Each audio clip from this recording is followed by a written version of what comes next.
kepimpinan kerja berkelompok. Tajuk jurnal yang saya pilih adalah A Framework for Leadership of Multiracial Group. Jurnal ni saya dapat dekat portal UUF, dekat EBSCHO, dekat library. Jurnal ni ditulis oleh Lewis LE, Galis KMG dengan Skopler GH. Jurnal ni dikeluarkan untuk membantu para pemimpin yang mengendalikan kerja kelompok, yang mana ahli dalam kelompok dia tu mempunyai pelbagai kaum. Jadi kerangka kerja ni dikira untuk membantu pemimpin tu berdasarkan tinjauan literature, tinjauan penulisan, tinjauan sastra, contoh data-data contoh. Lepas tu pengalaman praktik, pengalaman pengendali kerja kelompok yang mana diorang pernah mengendalikan kepelbagaian kaum dalam kelompok diorang tu sendiri. Dalam RAP framework ni, jurnal ni memberitahu kita macam mana nak mengesahkan keprihatinan kita terhadap kaum yang pelbagai tadi, potensi-potensi yang akan menyebabkan kesulitan dan kesukaran dalam proses pengendalian kelompok tu sendiri, dengan akan membantu juga macam mana pemimpin ni nak memahami dinamik kepelbagaian perkauman tu sendiri. Selain tu, macam biasalah, jurnal ni membantu kita ke arah kerja yang praktik. Andaian yang dikeluarkan dalam jurnal ni, macam mana kita nak tahu kita dah berjaya atau tak nak mengendalikan kelompok yang mana kelompok ni mempunyai kepelbagaian kaum. Kita dapat tengok melalui 3 perkara, iaitu kemampuan pemimpin untuk bertindak. Maksudnya kalau ada apa-apa, kalau ada perselisihan faham ke apa tindakan pemimpin tu, kebijaksanaan yang digunakan oleh pemimpin itu sendiri. Dari situ boleh tengok berhasil ataupun tidak. Yang kedua adalah dinamik kaum dalam kumpulan, kepelbagaian kaum dalam kumpulan. Contohnya macam kaum ni dipantang benda ni, kaum ni dia tak suka benda ni. Apa yang kaum ni rasa terhadap, apa yang kaum A rasa terhadap kaum B, apa perspektif mereka terhadap sesama kaum. Dan keperluan untuk pemimpin bertindak, maksudnya dah sesetengah kes perlu atau tidak pemimpin ni bertindak, ataupun sekadar biarkan mereka menyelesaikan masalah mereka sendiri dan pemimpinnya hanya perlu mengawal dari atas sahaja. Baiklah, seterusnya kita akan tengok kekuatan sosial. Kekuatan sosial berkesan apabila, menurut tokoh lah, apabila pendekatan buta warna digunakan. Maksudnya kat sini, kalau ahli dalam kumpulan tu tak menganggap bahawa kaum merupakan penghalang untuk mereka berkomunikasi dan bekerjasama, sebenarnya tak. Bukan kaum yang menjadi penghalang, tetapi ras sebenarnya. Jika ahli dalam kumpulan tu menggunakan pendekatan buta warna, iaitu macam tak memikirkan tentang perkauman ni sangat, tak pentingkan kaum sendiri ke, ini dikatakan kekuatan sosial lah dalam kumpulan kepelbagaian kaum ni. Selain daripada peningkatan kepelbagaian kaum yang akan menyebabkan masalah sosial, kaedah kerja kumpulan ni sering digunakan untuk mengatasi masalah budaya dan sebagainya lah yang disebabkan oleh kepelbagaian yang tak seimbang ni. Kekuatan sosial ni juga dapat membantu untuk untuk ahli dalam kumpulan tu menerima kepelbagaian dan budaya masing-masing. Macam contoh, kaum ni tak sukakan sesuatu dan kaum lain menghormati ketidaksukaan kaum tersebut. Itu dikatakan kekuatan sosial. Seterusnya kita bergerak ke praktik sastra. Ada pemerhatian menyatakan bahawa terdapat peningkatan dalam faktor perkauman dalam kumpulan ni. Oleh itu, beberapa pengarang mula mengeluarkan penulisan mereka dengan berkonsep amalan khas yang boleh dipelajari terhadap budaya kaum lain dan sensitiviti yang perlu dipatuhi lah. Konten-konten dalam penulisan yang dikeluarkan oleh pengarang-pengarang tersebut amat berguna yang boleh dibaca oleh semua orang untuk kita hormat kaum lain. Penulisan itu juga mengenal pasti, menyatakan kenapa boleh terjadinya perbalahan perkauman. Bila kita dah tahu apa faktor, mesti kita boleh elakkan benda tu kan.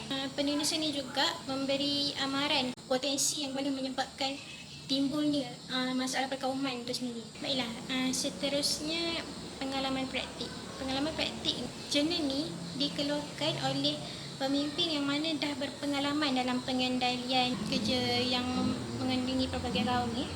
Melalui pengalaman yang dimiliki, penulis ataupun pengamal ni menggunakan data-data. Data-data tersebut diambil dan dikumpulkan dan yang mana diperoleh daripada profesional. Penulis menggunakan kaedah soalan selidik sebanyak 117 orang selidik dan melakukan wawancara iaitu interview sebanyak 18 orang responden. Kajian mendapati bahawa rata-rata menyatakan bahawa punca ketidakseimbangan perkauman ni datang daripada ketegangan individu dalam ahli itu sendiri yang mana membawa ketegangan tu masuk ke dalam kumpulan. Ini yang menyebabkan berlaku perbalahan pergaduhan lah, yang mana contoh kaum ni yang bawa, kaum ni tak tahu dan tak faham, maka berlakulah pergaduhan. Responden juga menyatakan bahawa susah nak berbincang, nak berbahas mengenai perkauman dalam kumpulan sebab dalam kumpulan tu mengandungi kepelbagaian kaum kan. Jadi kalau nak buka topik kaum lain akan marah atau terasa. Kalau nak buka topik pasal kaum ni, kaum lain marah. Apabila responden ni ditanyakan tentang keprihatinan dalam pengendalian kepelbagaian kaum ni, rata-rata mereka menyatakan agak bimbang kerana dengan alasan mereka tidak cukup memahami masalah ahli-ahli mereka, ahli-ahli yang ada dalam kumpulan mereka. Ada juga yang menyatakan bahawa ada ahli ni tidak mengambil bahagian, maksudnya sekadar hadir dan tak ada penglibatan langsung dalam diri mereka, tak ada penglibatan langsung untuk mereka masuk ke dalam kumpulan tu. Dan kebimbangan terhadap tingkah laku resis, maksudnya dia takut tingkah laku dia tu sendiri dianggap resis terhadap ahli kumpulan. Baik, kita beralih kepada rangka kerja RFE framework ni, yang mana terkandung kemampuan pemimpin untuk bertindak, ke dinamik dan kepelbagaian ahli kumpulan, dan kemampuan untuk tindakan pemimpin. Okey, kita masuk ke upayaan untuk campur tangan. Kajian mendapati bahawa rata-rata pemimpin ini takut untuk bertindak adalah kerana mereka bimbang tingkah laku mereka akan menimbulkan ketegangan dan perkauman antara kumpulan. Tetapi benda ni tak akan jadi kalau seseorang pemimpin tu peka terhadap masalah yang timbul dalam kumpulan mereka. Tahap keselesaan pemimpin dalam menangani masalah perkauman boleh memberi implikasi campur tangan. Maksudnya, kalau pemimpin tu takut, pemimpin tu tak akan berani untuk campur tangan. Kalau pemimpin tu berani, pemimpin tu faham apa yang sedang berlaku dalam kumpulan mereka, pemimpin akan berani untuk campur tangan. Maksudnya akan mula berintervensi lah antara ahli kumpulan mereka. Okey, beralih kepada dinamika perkauman kumpulan.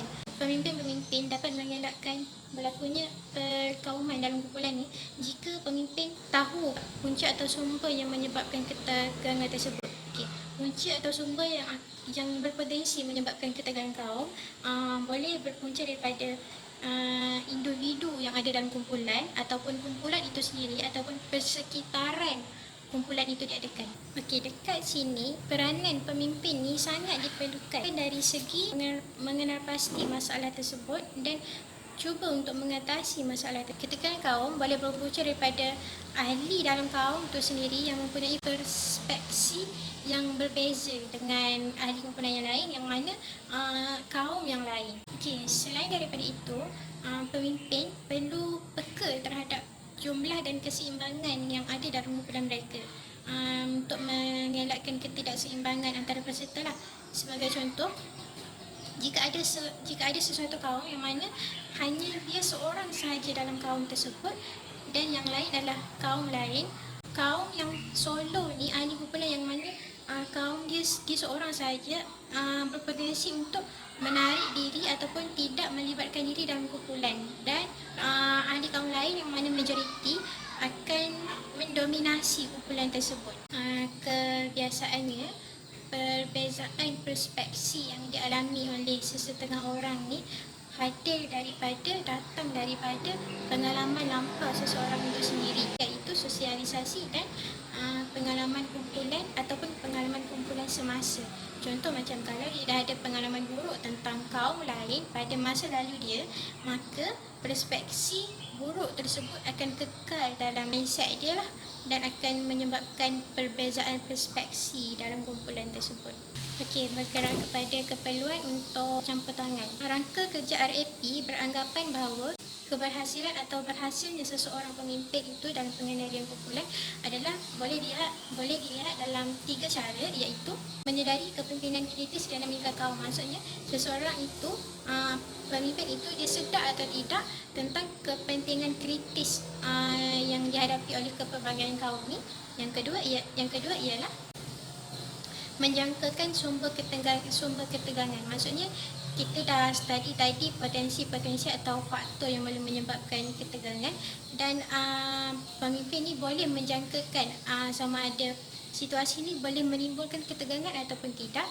Dan kes sekali adalah bersedia untuk menyelesaikan masalah. Jika berlaku ketegangan kaum, pemimpin itu bersedia ataupun tidak untuk menyelesaikan masalah ataupun sekadar biarkan sahaja. Jika biarkan sahaja, maka rangka kerja RAP ini dikira tidak berhasil. Sebagai kesimpulannya, rangka kerja RAP ini mengkaji bagaimana faktor-faktor kritikal yang dapat menimbulkan ketegangan kaum, kemampuan pemimpin untuk bertindak dalam mengatasi masalah yang timbul dalam kumpulan, dan kekuatan-kekuatan yang timbul dalam dinamik kaum, yang mana dinamik kumpulan yang mana kumpulan tersebut terdiri daripada kepelbagaian kaum. Seterusnya, pemimpin ini juga perlu prihatin terhadap emosi dan tingkah laku ahli-ahli kumpulan, dan secara tidak langsung perkara ini dapat membantu menangani kebimbangan terhadap faktor-faktor perkauman, kepemimpinan pemimpin dan ketidakselesaan anggota. Baiklah, itu sahaja daripada saya. Sekian, terima kasih.